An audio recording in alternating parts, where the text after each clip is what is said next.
Hi guys, welcome to How to Solutions YouTube channel. In today's video, I'm going to show you how you can hide online on WhatsApp iPhone. Before getting into this video, must subscribe to our YouTube channel and click on the bell icon.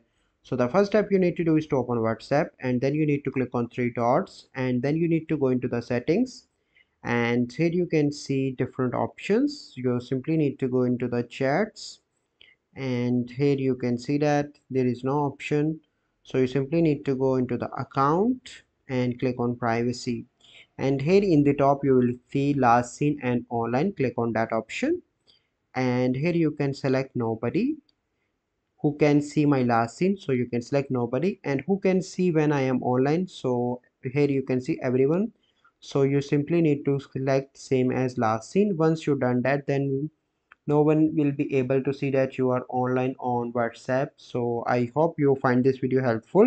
If you find this video helpful, must like this video, subscribe to our YouTube channel for future videos. We'll see you in the next video. Thank you. Have a good day.